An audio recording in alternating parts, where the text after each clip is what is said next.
Hey everyone, it's Amry, and we have not done a Rooster update in a while.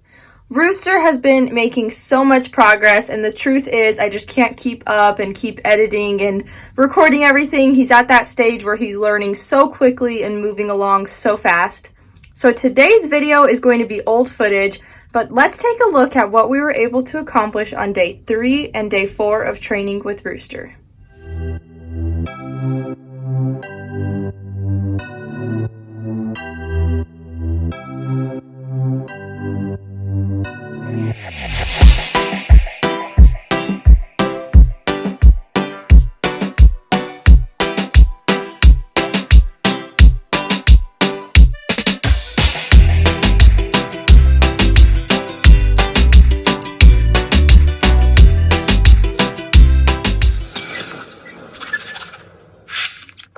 Let's get started. First, we need to catch Rooster.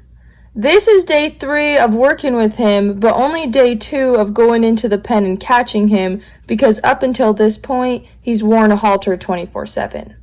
Today, I decide to test him a little bit more and make sure he really wants to be caught. What I mean by this is I'm seeing if he's going to catch on to me in the pen like he has in the round pen the last 2 days. As you can see, easy peasy, he does exactly what I wanted. When I move away, I'll kind of click, and he follows me. My next step is to give him lots of scratches. I know that Rooster loves these scratches, and I'm going to use this to my advantage. And I know specifically that he loves these neck scratches because just look at that lip moving.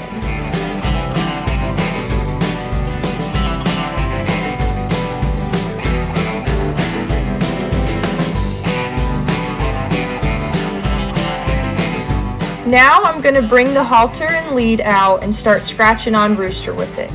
I want Rooster to love this halter. I want him to see it and have good feelings associated with it. I do not like horses that resent being caught or run away as soon as they see you walking towards them with the halter and lead. This is training in itself. I take my time, I use this as a lesson, I don't rush, and I want him to enjoy this process.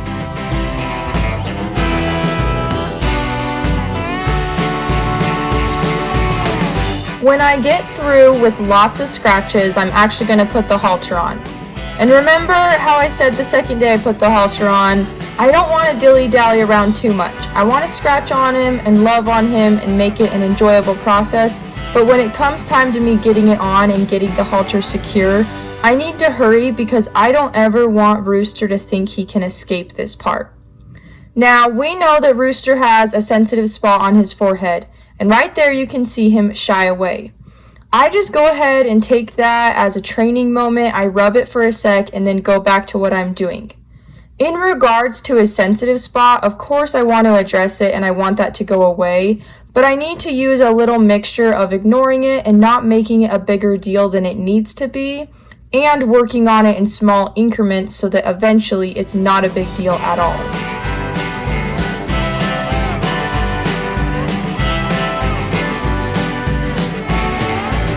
For this day, I wanted to do something different. Rooster is a very smart colt, and it's important to switch things up on these smart guys, otherwise they'll get bored pretty easily. Rooster is ready for some basic desensitizing today, and as you can see, we got Cisco roping the team roping dummy in the background, and around the neighborhood there's other activities. So this is a good test for Rooster to learn how to pay attention to me while there's outside distractions. I'm going to start with Rooster by desensitizing him to my lead rope. And not just my lead rope in general, but I'm desensitizing him to the motion, the feeling, and the sound it might make as it moves around him or even touches him. As you can see, Rooster does not like the feeling of that rope going around his front legs. Something that I learned from Sully was that I need to keep my personal space bubble when working on these things. I make sure that Rooster backs out of my personal space bubble, and then I continue to toss my lead rope around his leg. Horses naturally react to things. It's in their nature. They are just born reactive animals. It's react now and ask questions later. But this is how they survived so many years in the wild. I'm here to teach Rooster the opposite. I'm here saying, hey, be a chill pill. I know things feel funny, but it's okay. Just ignore it. It won't hurt you. Because in the future, no matter what direction Rooster takes, there is a possibility he could have some type of object get wrapped around his legs. And I would rather have prepared him to stay calm in that moment, because if he reacts and overreacts, he could hurt himself or a person. The key to desensitizing to the max is to do it over and over and over and over until you know for sure there's no holes. Now Rooster's getting pretty good, and then this happens. And it could have been a combo of Cisco distracting him or the rope touching him in a spot that it hadn't before. But I just don't make a big deal about it, and I keep tossing the rope around his legs. A lot of times with horses, it's gonna get a little bit worse before it gets good. And as you can see, Rooster settles back down quickly. It's getting good again. He's got that leg cocked, and he's letting me throw the rope around his legs. That's exactly what I'm looking for, and I relax and reward that behavior. Now, what was a strike at the ground earlier is just a leg lift, and that's progress. We even have Cisco in the background. That could be a distraction for Rooster, but he's keeping his cool, he's paying attention to me, and he's okay with that rope going around his legs. I'm pretty happy with this, and I'm ready to move on to the other side. New side, new brain, so we need to start over. I start by just tossing the rope on the ground, getting him used to that, and then I move on to his legs. As you can see, he's a lot less reactive on this side, and just like people, most horses are either right or left-handed, so sometimes things just come a little bit easier on one side versus the other. But it could also be a combo that I already did it on the other side and he felt the rope going on both legs, even from one side. Now, because he doesn't seem to care that much about the legs, I go ahead and move on to tossing it over his back. Rooster doesn't know about this too much. It's new and he wants to move away from it. I just need to stay in there and keep tossing it. I toss it in the same direction that made him move in the first place, and I'm just waiting for him to stop, stand still, and relax.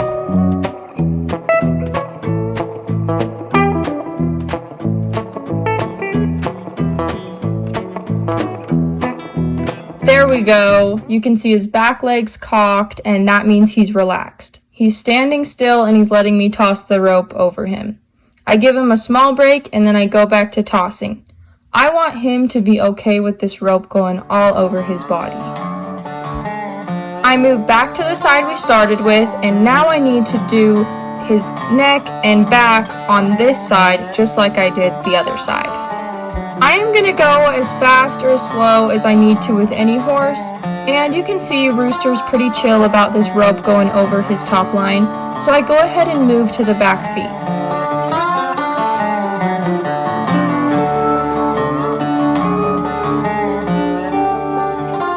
And again, he's pretty chill, he doesn't care too much, so let's go back to the other side and do his back feet. Okay, he doesn't really care about that either. I'm loving this. Rooster is being the chill pill that I want. This is a good place for me to end him today.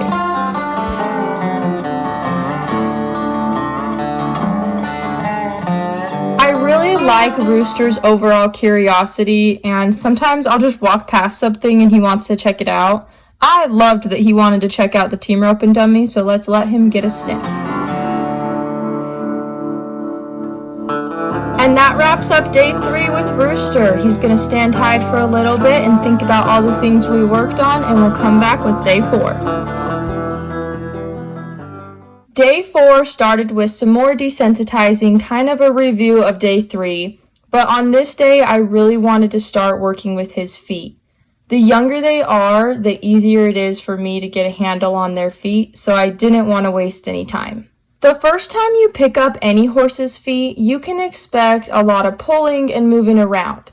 It's just not natural for them to stand 3-legged, so we have to teach them. The key is to hold on and not give the foot back until they're relaxed. I have to really hold on and stick with Rooster right here, but right in this moment, you're about to see it there. he relaxes and gives me his foot, so I give it back to him. The key is to make sure that it was your idea to give the foot back in the first place, but also don't expect your horse to hold his leg up for 15 minutes. I just keep practicing and practicing with Rooster, and each time I pick that foot up, I ask him to hold it a few seconds longer.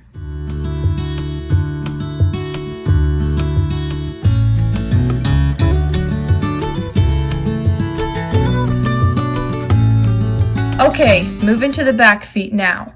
This is where I've got to be more careful and really pay attention to where I stand. I don't want to go too far back because naturally he's not going to want to give to pressure, and I just need to be safe and make sure that I'm not in the line of fire in case anything happens. So here I am holding Rooster's foot up. I'm trying to stay out of the way and I'm trying to hold on to Rooster. There's just a lot going on and I've slipped his leg a couple times, and that's not what I want because I don't want this to become a habit of him learning he can jerk that foot away from me. So I'm going to go ahead and use a trick that I've used on some other horses that have been difficult to pick up their back feet. I have a pretty long lead rope, so this is going to work in this case, but I take the end of it, wrap it around the leg, let it slide down to his pastern, and then I'm going to use the lead rope to pick up his leg. Rooster just needs to learn to give to any type of pressure at the moment, and the lead rope will be much easier for me to hold on to. And then once he understands the concept, I can go back and try with my hand. Now this lead rope is very soft, it's not going to hurt Rooster, but he's got to learn to give to that pressure. As you can see, it didn't take very long for me to feel comfortable picking that foot up with my hand, but I needed him to understand the concept, and using the lead rope helped that come through clear because he was able to learn the right answer from my release.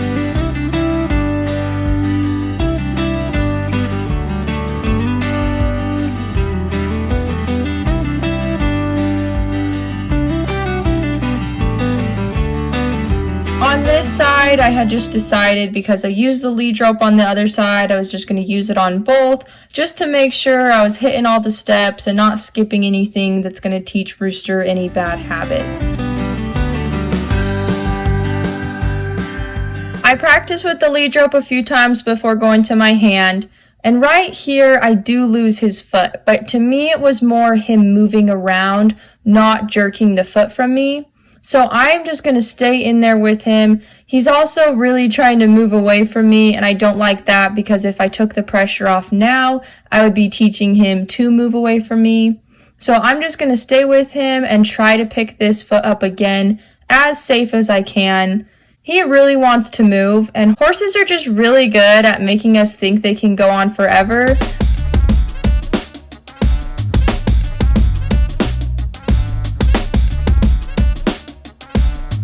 But as you can see, Rooster eventually stops. I pick that foot up, I get it for a few seconds, set it down, that's exactly what I wanted, and then he understands, oh, that was the right answer.